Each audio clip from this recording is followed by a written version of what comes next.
ಎಷ್ಟಾಯ್ತು ಅಂದರು ವೇಟ್ ಜಾಸ್ತಿ ಆಗ್ತಿಲ್ವಾ? Day 2 of bulking series. ಇವತ್ತಿನ ವರ್ಕೌಟ್ ಏನಂದರೆ ಬ್ಯಾಕ್ ಆ್ಯಂಡ್ ಬೈಸೆಪ್ಸ್. ವಾರ್ಮಪ್ ಮಾಡಿ ವರ್ಕೌಟ್ ಸ್ಟಾರ್ಟ್ ಮಾಡಿದೆ. ತುಂಬ ಜನರಿಗಿರೋ ಡೌಟ್ ಏನಂದರೆ ವೇಟ್ ಲಾಸ್ನ ಹೇಗೆ ಟ್ರ್ಯಾಕ್ ಮಾಡೋದು ಅಂತ. ಇದು ತುಂಬ ಸಿಂಪಲ್. ನಿಮ್ಮ ಕ್ಯಾಲ್ಕುಲೇಟರ್ ತಗೊಂಡು 10 into body weight plus 6.25 into height in centimetre minus 5 into your ಏಜ್ಗೆ 5 ಆ್ಯಡ್ ಮಾಡಿ.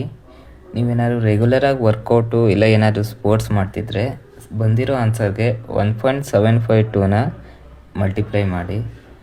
ಇನ್ ಕೇಸ್ ನೀವೇನಾದರೂ ವರ್ಕೌಟ್ ಏನು ಮಾಡ್ತಿಲ್ಲ ಅಂದರೆ 1.3ನ ಮಲ್ಟಿಪ್ಲೈ ಮಾಡಿ. ಸಿಕ್ಕಿರೋ ಆನ್ಸರು ನಿಮ್ಮ ಮೇಂಟೆನೆನ್ಸ್ ಕ್ಯಾಲೋರಿ. ಇನ್ನೂ ಸಿಂಪಲಾಗಿ ಮಾಡಬೇಕು ಅಂದರೆ ಇನ್ ಕೇಸ್ ನೀವು ರೆಗ್ಯುಲರ್ ಏನಾದ್ರು ವರ್ಕೌಟ್ ಮಾಡ್ತಿದ್ರೆ ಬಾಡಿ ವೇಟ್ ಇಂಟು 38ನ ಮಲ್ಟಿಪ್ಲೈ ಮಾಡಿ. ವರ್ಕೌಟ್ ಏನೂ ಮಾಡ್ತಿಲ್ಲ ಅಂದರೆ ಬಾಡಿ ವೇಟ್ ಇಂಟು 33ನ ಮಲ್ಟಿಪ್ಲೈ ಮಾಡಿ. ಬಂದಿರೋ ಆನ್ಸರ್ಗೆ 300ನ ಆ್ಯಡ್ ಮಾಡಿ. ಅದು ನಿಮ್ಮ ಮೇಂಟೆನೆನ್ಸ್ ಕ್ಯಾಲೋರೀಸ್.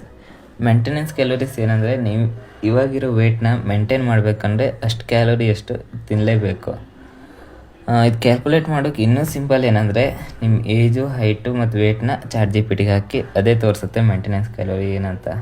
ಮೇಂಟೆನೆನ್ಸ್ ಕ್ಯಾಲೋರಿಗಿಂತ ಜಾಸ್ತಿ ತಿಂದರೆ ವೇಟ್ ಜಾಸ್ತಿ ಆಗ್ತೀರಾ, ಮೇಂಟೆನೆನ್ಸ್ ಕ್ಯಾಲೋರಿಗಿಂತ ಕಡಿಮೆ ತಿಂದರೆ ವೇಟ್ ಕಡಿಮೆ ಆಗ್ತೀರಾ. ಇಷ್ಟೇ ಸಿಂಪಲ್.